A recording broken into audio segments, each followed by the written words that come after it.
after I went bankrupt. My friends, who had been with me for many years, severed ties with me. My cousin's family went to the ancestral land behind the village that same night, dug up my parents' remains, and threw them by the roadside. My business partners, whom I had worked with for years, tossed 200 yuan at my feet when I asked for a loan. My girlfriend of 8 years also left me, turning her back on me and into someone else's arms. To humiliate me, she invited me to her wedding with her lover. At the ceremony, she stood before many guests and took the microphone. Benjamin, I'm pregnant. Unfortunately, the child in my womb isn't yours, it's Duncan's. The atmosphere was dead silent, as countless eyes turned toward me. I stood up, smiled faintly, and said, I know. This is what I want. I want the whole world to abandon me. Chapter 1. On the day my friend's business failed. He was crushed by the 10-year crisis, but it wasn't until that night, at a barbecue stall, that he cried like a mess. He cursed the damn world, while I comforted him, telling him that in the end, there are more people in this world who are kind and loyal. The next day, I went bankrupt. That night, when the news spread, I received a call from my childhood friend. My parents' remains had been dug up by my cousin's family. Furious, I drove back to my hometown that same night with my girlfriend of 8 years. In the Liu family's ancestral land, my cousin's family had dug up my parents' coffins and tossed them aside. I was trembling with rage, pointing at my cousin and cursing at him. What are you doing? Over the years, my cousin had made a fortune through my company. Even when he embezzled company funds to buy a house and car for his wife, I turned a blind eye. Now, I see him and his wife standing beside my parents' remains, smirking at me. My cousin coldly sneered, Benjamin, this is my family's ancestral land. I'll bury whoever I want here. I smiled bitterly. You're just taking advantage of my bankruptcy, aren't you? You've got no money, so you're kicking me while I'm down. My girlfriend, Christiana, stood by silently, her eyes full of complicated emotions. My cousin's wife mocked, Benjamin, don't think we don't know about your bankruptcy. I heard you owe the bank more than 2 billion. Better you die alone than us having to bury you along with your parents. I stared at them in disbelief. I never imagined that the first to repay my kindness with hatred would be my cousin's family, people I considered close. With my eyes bloodshot, I shouted, if anyone dares to touch my parents' remains tonight, I'll fight to the death. My cousin's parents came forward with hoes and beat me until my head was bloody. In a fit of rage, my cousin raised a curved knife and hacked at my parents' coffins. Outnumbered and outmatched, I was beaten senseless by my cousin's family, drenched in blood. That night, I knocked on the door of my childhood friend's house, hoping they would find a place to bury my parents. But after hearing about my bankruptcy, they were silent, cold in their attitude. I dragged my battered body from door to door throughout the village, only to be rejected every time. Finally, it was Tom, who had had a past dispute with my family, who, seeing my plight, took pity on me. Together, with help from others, we managed to carry my parents back to his ancestral land and hurriedly buried them. That night, I sat in the car, a deep pain gnawing at my heart, as if my insides were being torn apart. My girlfriend, 3 months pregnant, offered no words of comfort. After a long silence, she asked me in a complicated tone, Benjamin, did you go bankrupt? I didn't hide the truth from Christiana and told her about my bankruptcy. It will get better, I said. Chapter 2. I was terrified that Christiana would leave me. Trembling, I grabbed her hand. Christiana, I'll borrow money. I'll make a comeback. Please don't abandon me. Okay. With bloodshot eyes, I was humbled to the extreme. Christiana pulled her hand away and coldly said, I'm tired. Call me when you're in the city. Along the way, I forced myself to joke, trying to cheer Christiana up despite the pain in my body. In response, I was met with Christiana's harsh words. Benjamin, are you ever not annoying? I just want to sleep. Do you know that you sound like a nagging old woman? And by the way, your jokes aren't funny at all. I stopped the car, held her hand, and repeatedly apologized. I'm sorry, Christiana. I'm afraid that after I went bankrupt, you'll leave me. Please don't be angry. Okay. I'm really scared. I have nothing left now. If you leave me too, I won't be able to handle it. My pleas received no response. From beginning to end, I was beaten senseless by my cousin's family. Yet Christiana never said a single comforting word. When we returned to the city in the early morning, Christiana, with a cold expression, opened the car door and walked off in her high heels. Turning to leave, just as she was about to reach the door, she looked back at me. Benjamin, tonight, you really lost your dignity. I hadn't slept for an entire day and night. I called every friend I knew, but after hearing about my bankruptcy, all the friends who had once been inseparable from me, who had looked up to me, changed their attitudes completely. I sadly realized that in the whole day, I hadn't been able to borrow a single cent. In a last-ditch attempt, I went to a bar where a business partner often took care of me. When he saw me, he sarcastically said, "Oh, isn't this Mr. Liu, our chairman? What wind blew you here?" Faced with the laughter of those around us, I was embarrassed to the point of wanting to disappear. My business partner, Martin, sneered, "Mr. Liu, you came here tonight, looking for a loan." I nodded slightly, not daring to meet his eyes. Martin opened 2 bottles of whiskey and said, "If you can drink these 2 bottles in one go, I might consider lending you some money." Without hesitation, I downed both bottles. In the end, Martin burst into laughter, took out 200 yuan from his wallet, and threw it contemptuously at my feet. "Mr. Liu, no need to borrow money. These 200 yuan are for you. Don't starve to death." I bit my lip, gazed at the 200 yuan on the ground, and walked away, lost and broken. Martin had once been a small business owner. To please me, he had once drunk himself into the hospital for a stomach wash. I had always taken good care of him, even going as far as spending my own money to help him save his company's business. We even called each other brothers. Looking back at that night, my words of comfort to him seem laughable. All my friends had left me, avoiding me like the plague. I sold my house and car and now wandered the streets, homeless. After drinking the 2 bottles of whiskey, I collapsed by a flower bed. Finally, I managed to call my girlfriend, Christiana. "Christiana, I have nowhere to go. Can I sleep at your place for a couple of nights?"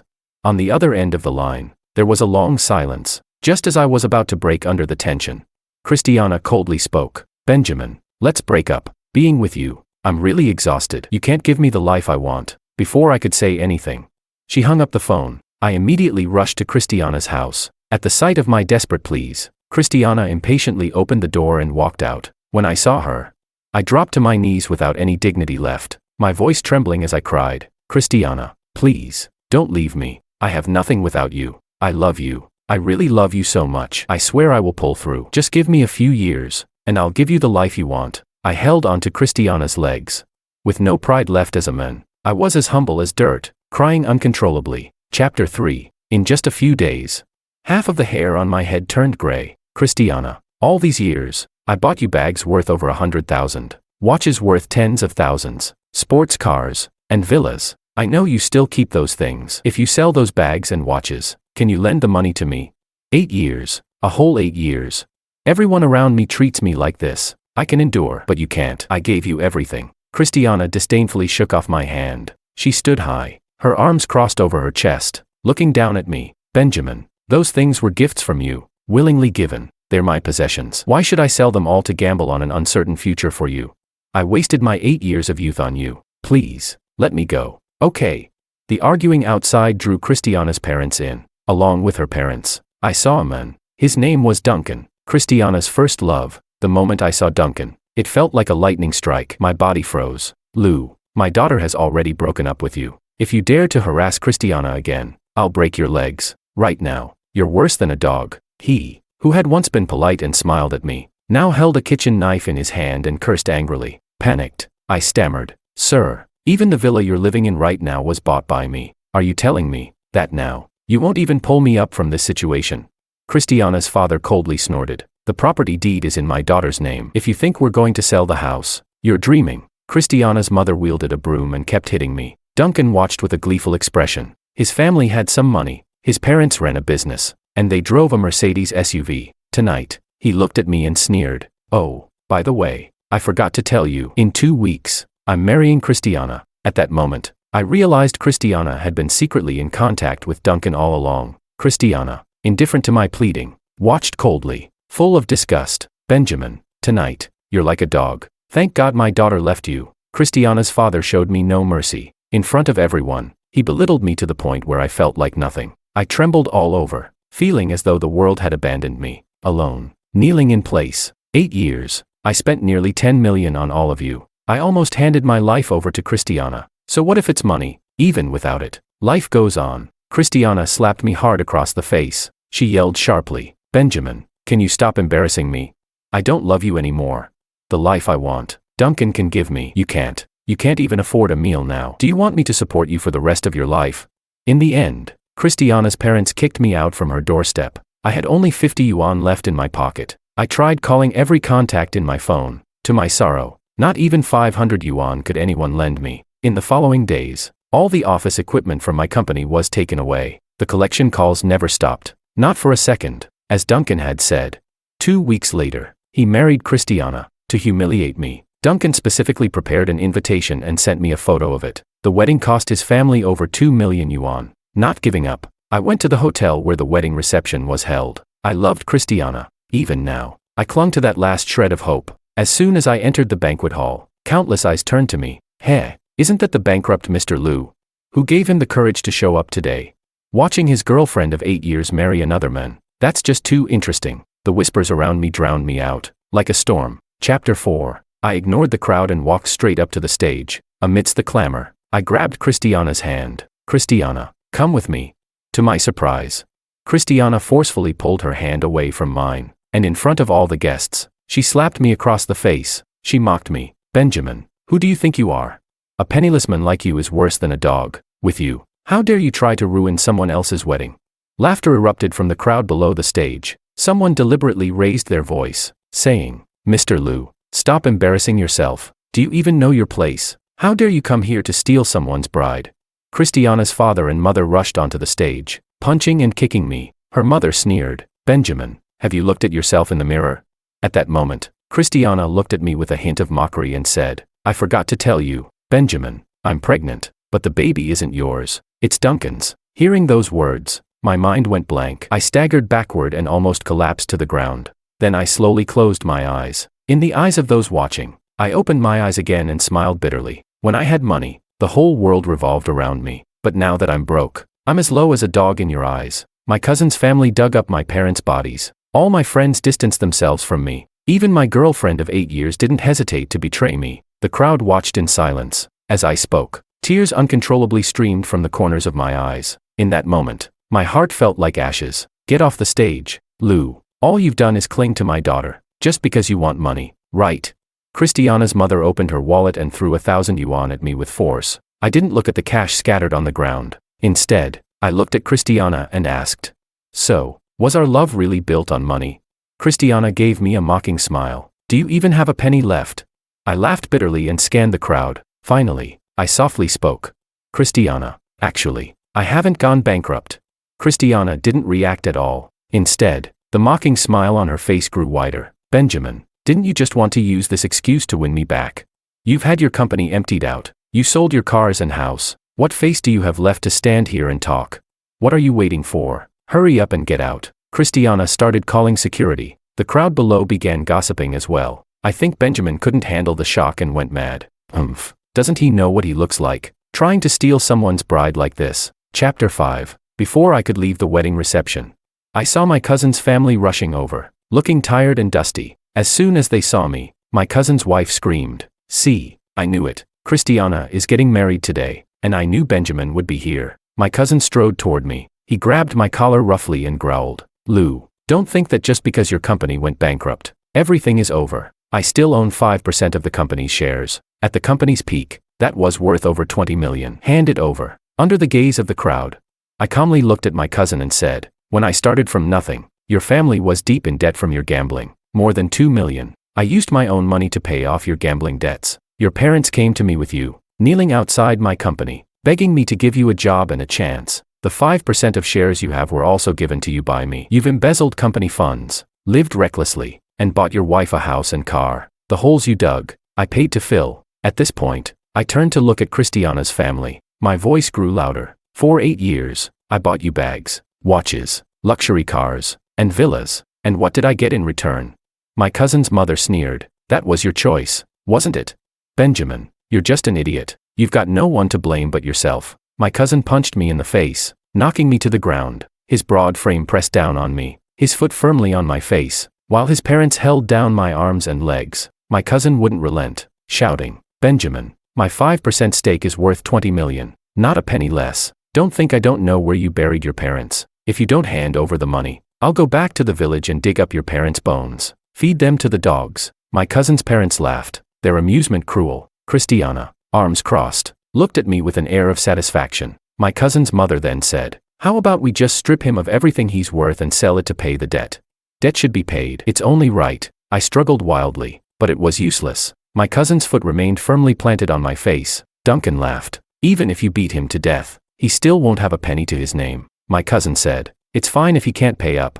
Benjamin, don't forget how you used to boss me around back then. If you crawl through my legs in front of everyone today, I'll let you go. At that moment, I finally broke free. My mind was a blank, and I threw a punch at my cousin's face. But before I could land the second punch, my cousin knocked me to the ground, blood pouring from my head. His strike was brutal. I curled up on the ground, clutching my head. Soon, my cousin's wife and his parents joined in, and within minutes, I was lying in a pool of blood, on the brink of death. Christiana simply coldly said, "Drag him out. Don't dirty up my wedding reception." I was thrown into a car and dumped in front of the hospital. Nurses rushed to carry me inside, my face mangled and nearly disfigured. I stayed in the hospital for several days. During my stay, I saw photos of Christiana and Duncan's honeymoon on social media. In the photos, Christiana looked sweet and happy, leaning against Duncan's chest. On her wrist was the watch I had bought for her, worth hundreds of thousands. Throughout my hospital stay, not a single person came to visit me. Chapter 6. A week later, I finally managed to leave the hospital. The opening ceremony for Moon Group was about to begin. Ignoring my still healing injuries, I dressed in a suit, hailed a taxi, and headed over early. As soon as I arrived at the entrance, I saw 5 brand new Bentleys parked outside. To my surprise, I ran into Christiana's family and many of my former business partners. Even my cousin's family had entered the venue with the business owners they'd gotten to know over the years. Inside the dazzling venue, the place was already packed. When Christiana saw me, her face first showed confusion, then quickly turned into a disdainful sneer. "Benjamin, what are you doing here?" Duncan, my cousin, and his parents turned around at the sound of her voice. I spread my arms and smiled. "I'm here for the opening ceremony of Moon Group." For some reason, I didn't feel angry at Christiana anymore. When I looked at her, I wasn't furious or heartbroken. I felt nothing. Duncan shook his head and laughed. "Benjamin, you know today is Moon Group's opening ceremony. Do you really think you're still the old Lou, the CEO? If you knew it was Moon Group, then you should know this isn't the kind of place a beggar like you should be at." My cousin's mother spoke up. "I think this Lou guy is so broke, he can't even afford a meal. Who knows where he heard the news and came here to skim food and drinks." As she spoke, she raised her voice, shouting, "Attention, all the bosses." Her words instantly drew the attention of everyone in the room. The crowd at Moon Group's opening ceremony turned to look at me. My cousin's mother pointed at me with a sneer. "Be careful of this beggar. His name is Benjamin. His company has gone bankrupt, and he's so poor he can barely eat. He snuck in here to steal food. Keep an eye on your valuables. Don't let this beggar take them while you're distracted." With that, my cousin's family also turned their attention to me. At that moment, I felt like the center of attention. My cousin walked toward me and laughed. "Benjamin, I didn't expect you to be so tough, managing to get out of the hospital after just over a week. You didn't sneak in here to steal something, did you?" The commotion caught the attention of the hostess. She came over to me and asked to check my invitation. I shook my head. "I don't need an invitation to be here." Christiana, who had been watching the scene unfold, couldn't hold herself back any longer. She looked at me and mocked. "Benjamin, in a place like this, you don't even count as a fart. Who do you think you are, the boss of Moon Group?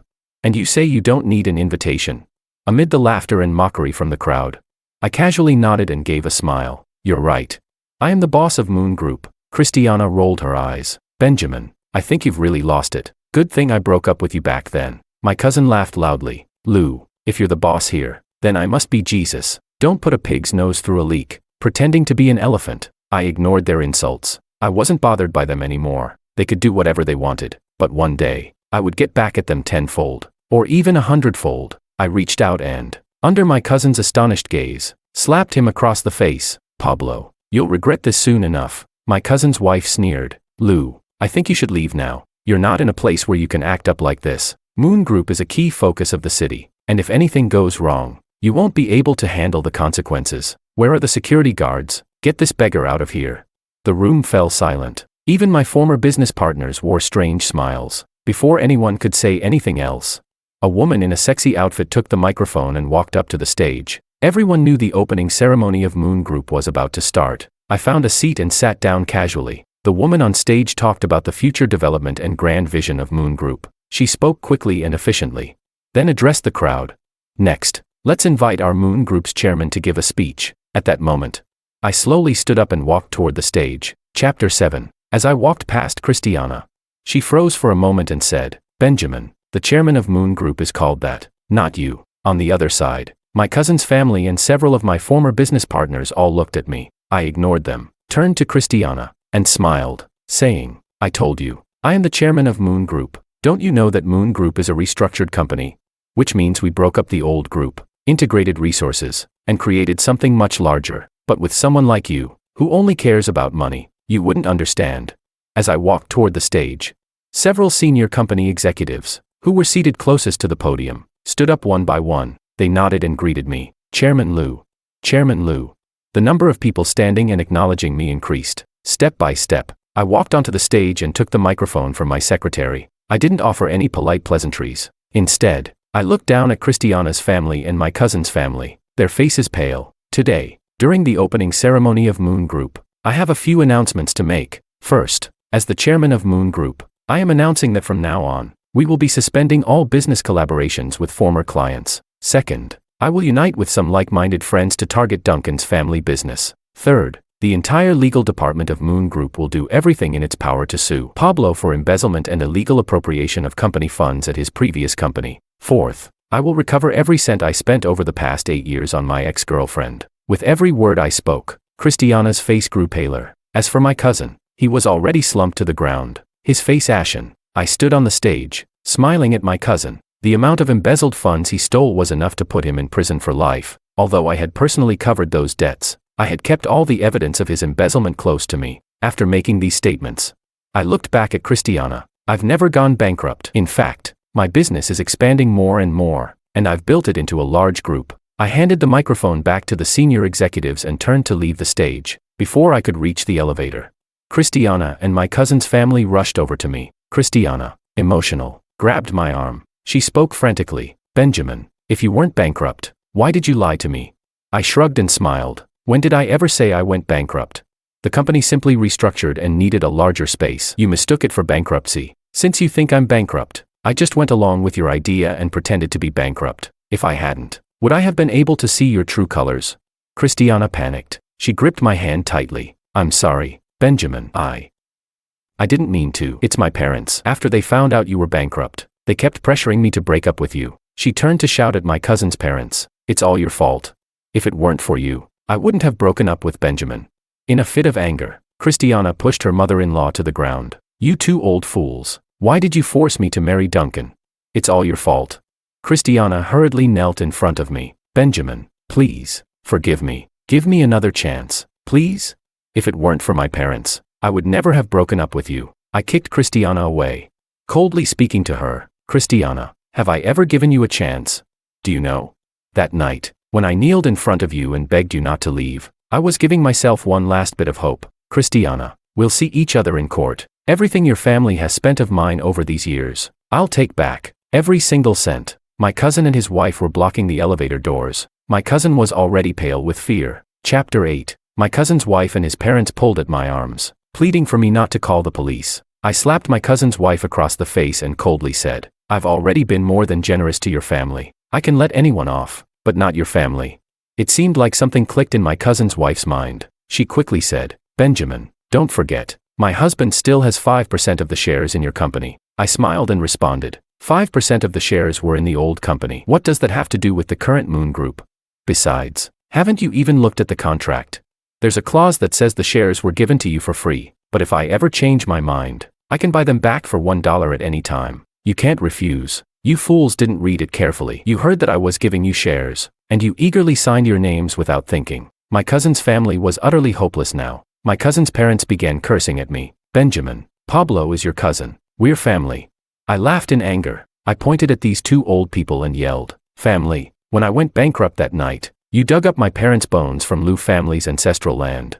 You 5 beat me until my head was bloody. And at Christiana's wedding, you tortured me to the brink of death. Did you treat me like family then?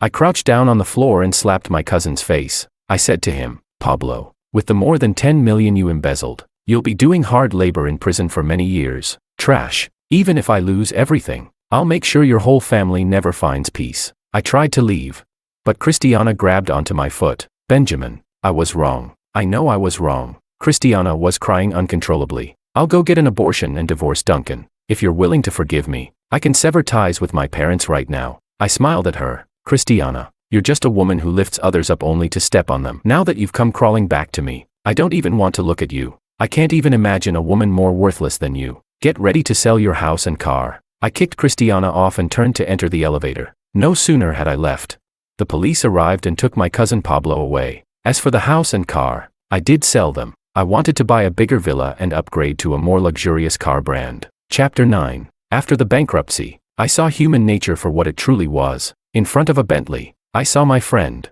the one who had failed in a business investment with me. He looked at my nearly gray hair and smiled. Looks like you've been through more than I have these days. Benjamin, did I win the bet? I nodded slightly. You won. My friend sighed. Our bet has turned out to be meaningless. I shook my head and denied it. No, to me, it was very meaningful. You showed me human nature. I only came up with this idea on a whim while the company was restructuring, but I ended up losing terribly. If it weren't for the impromptu bet between me and him, I wouldn't have pretended to go bankrupt. I wouldn't have seen people's true colors. They had been lurking around me, shamelessly draining me dry. The next day, my cousin's wife and his parents found my newly bought villa. They knelt at the door, begging me to let Pablo off the hook. They looked remorseful, crying and pleading. I stood by the floor-to-ceiling window on the second floor, watching with interest. When I no longer had any use for you, you didn't even have the right to see me. My heart had become colder, more merciless. After enough of watching my cousin's family's miserable state, I called the property management and had them send security to escort these pests out of the villa community. The legal department in my company was efficient. Almost the day after my cousin was arrested, they presented all the evidence of his embezzlement. Because the evidence was complete, the collection process was skipped. After being detained for 5 or 6 days, my cousin was handed over to the court for prosecution. Pablo had embezzled 12 million, a large amount with serious consequences. He was sentenced to 12 years with no chance of appeal, and all his illegal earnings were to be recovered. If he couldn't pay it back, he'd have to sell his house and cars. The situation unfolded too quickly for my cousin to transfer any assets. All the cash and real estate under his name were seized by the court. As for Christiana's family, in an effort to win me back, Christiana severed ties with her parents. Her parents didn't show up, but Christiana sat at the entrance of my new villa every day. No matter how many times I tried to drive her away, she remained unmoved. I blocked her number and deleted her on WeChat. She kept shouting in front of my villa, "Benjamin, I was wrong. I shouldn't have listened to my parents and broken up with you. We've been together for 8 years. Can you really just abandon me?" I couldn't take it anymore and opened the villa door. Christiana immediately rushed forward, trying to push the door open to enter the villa, but I stopped her with my hand. "Christiana, how did I never realize how thick your skin is? What status do you have to think you deserve to step foot in this villa?" Christiana grabbed my hand. She refused to let go. "Benjamin, give me a chance to make things right," she begged. "I will compensate you double. I've had an abortion, and I've severed ties with my parents. If you don't want me, I'll be homeless. Do you really have the heart to let me freeze to death on the street?" I forcefully shook her off and coldly sneered, "Your life or death has nothing to do with me. Christiana, you really are a two-faced slave. Right now, you don't even deserve to stand in front of me and say a word. Pablo's already been sent to prison. Now it's your turn." Christiana's face turned pale with despair. I dialed the police, reporting that a woman with ill intentions had been loitering in front of my house every day. I suspected she was casing the place, waiting for an opportunity to rob me. Christiana was taken away by the police. Her prosecution proceeded as planned. Every large sum of money I had transferred to Christiana, the bags, the watches, were all given with the intent of marriage,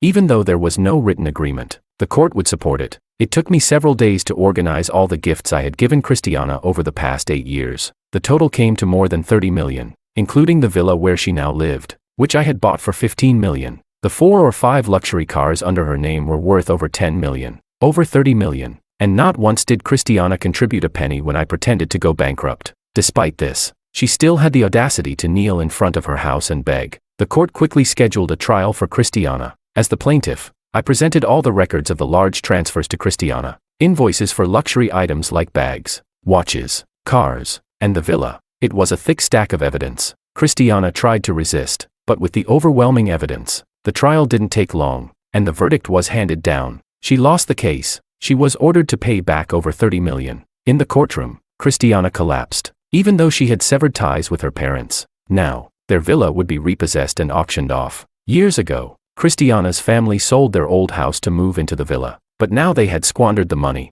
In other words, Christiana's parents would have nowhere to go. With over 30 million in debt, they couldn't even afford to rent a house. I ignored their pleas as I walked out of the courtroom. That night, I had been confident in front of my friend, believing that no one would ever abandon me. Now, as I look back on the past month, all the experiences have boiled down to 2 words: human nature.